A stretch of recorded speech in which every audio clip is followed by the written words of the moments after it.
కొనసాగాలి. రాష్ట్రాలకు స్పష్టం చేసిన సుప్రీంకోర్టు. బిఎల్ఓలకు అడ్డుకుంటే మాకు చెప్పండి. ఎన్నికల సంఘానికి సూచించిన సిజేఐ ధర్మాసనం. ఓటర్ జాబితాలు ప్రత్యేక సమగ్ర సవరణ కసరత్తులో పాల్గొంటున్న బూత్ స్థాయి అధికారులు, ఇతర అధికారులకు పశ్చిమ బెంగాల్ మరికొన్ని రాష్ట్రాలు బెదిరింపులు రావడంపై సుప్రీంకోర్టు ఆందోళన వ్యక్తం చేసింది. దీన్ని గట్టిగా ఎదుర్కోవాలని, లేకుంటే అరాచకానికి దారితీస్తుందని chief justice Surya Kant, justice Joymalya Bagchi ధర్మాసనం మంగళవారం హెచ్చరించింది.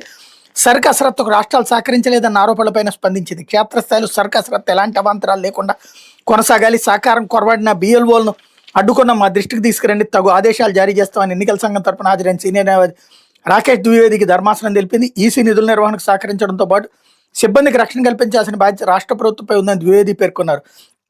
రాష్ట్రాలు అందుకు నిరాకరిస్తే స్థానిక పోలీసులకు డిప్యుటేషన్పై తీసుకోవడం మినహా ఈసీకి మరో మార్గం లేదు. అప్పటికి పరిస్థితి మెరుగుపడకపోతే కేంద్ర బలగాలను రప్పించాల్సి ఉంటుందని రాకేష్ ద్వివేది తెలుపగా జస్టిస్ జోయ్ మాల్యా బాగ్చి అభ్యంతరం తెలిపారు. ఎన్నికల సమయంలో మాత్రమే పోలీసులకు ఈసీ తన నియంత్రణలో తీసుకోగలదన్నారు. పశ్చిమ బెంగాల్లో బిఎల్ఓలు ఇతర అధికారులపై దాడులు జరుగుతున్నందున అక్కడికి సంబంధించినటువంటి అంశాన్ని ప్రధానంగా ప్రస్తావించుకొచ్చారు.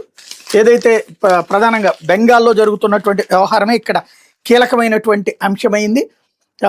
ఈ అంశం మీద కోర్టు కూడా సీరియస్ అయినటువంటి వ్యాఖ్యలే చేయడం అన్నటువంటిది ఇందులో ప్రధానమైనటువంటి అంశం. రక్షణ కల్పించాలి, ఎన్నికల సంఘాన్ని ఆదేశించాలి కోరుతూ సనాతని సంస్థ దాఖలు చేసిన పిటిషన్ మీద మంగళవారం విచారణ జరిగింది. ఓటర్ల జాబితా ప్రచురితమయ్యే వరకు రాష్ట్ర పోలీసు అధికారులను డిప్యుటేషన్పై ఈసీ నియంత్రణలో ఉంచాలని, కేంద్ర బలగాలను రంగంలోకి దించాలని సంస్థ విజ్ఞప్తి చేసింది. దీనికి సమాధానం ఇవ్వాల్సిందిగా ఈసీ కేంద్రం, పశ్చిమ బెంగాల్ రాష్ట్ర ప్రభుత్వాలకు ధర్మాసనం ఆదేశించింది. పిటిషన్లో సర్కు సంబంధించి ఒకే ఒక ఎఫ్ఐఆర్ ప్రస్తావన ఉందని, మిగతా ఉదంతాలన్నీ గతంలోని మన జస్టిస్ జోయ్ మాల్యా బాగ్చి తెలిపారు. కేవలం ఒక ఘటన ఆధారంగా ప్రత్యేక ఆదేశాలు ఇవ్వడం కోరడం తగదంటూ పిటిషనర్ తరపు న్యాయవాదిని ప్రశ్నించారు. రాజకీయ పార్టీలు పరస్పర ఆరోపణల క్రీడలో భాగస్వామి కావాలని కోర్టు కోరుకోవడం లేదని సిజేఐ జస్టిస్ సూర్యకాంత్ తెలిపారు. బిఎల్ఓలను అడ్డుకుంటున్న ఘటనలు ఏవైనా ఉంటే ధర్మాసనం దృష్టికి తీసుకురావాలన్నారు. పౌరసత్వంపై సందేహం వస్తే ఈసీ పరిశీలించకూడదా అన్నటువంటి కాన్సెప్ట్ కూడా ఇక్కడ ప్రధానంగా చర్చ జరిగింది.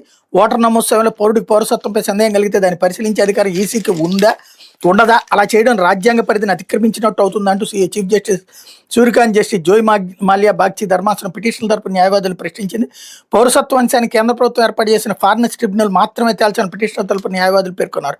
ఓటర్ పౌరసత్వంపై సందేహం ఉంటే ఈసీ ఈ విషయాన్ని తొలుత జిల్లా కలెక్టర్ తద్వారా కేంద్ర ప్రభుత్వ విభాగాలకు తెలపాలన్నారు. దేశ పౌరులో కాదో నిరూపించుకునేటటువంటి భారాన్ని ఓటర్లపై మోపడం తగదని వాదించారు. గురువారం తిరిగి విచారణ కొనసాగుతుంది అన్నటువంటి వార్తని ఇక్కడ ప్రధానంగా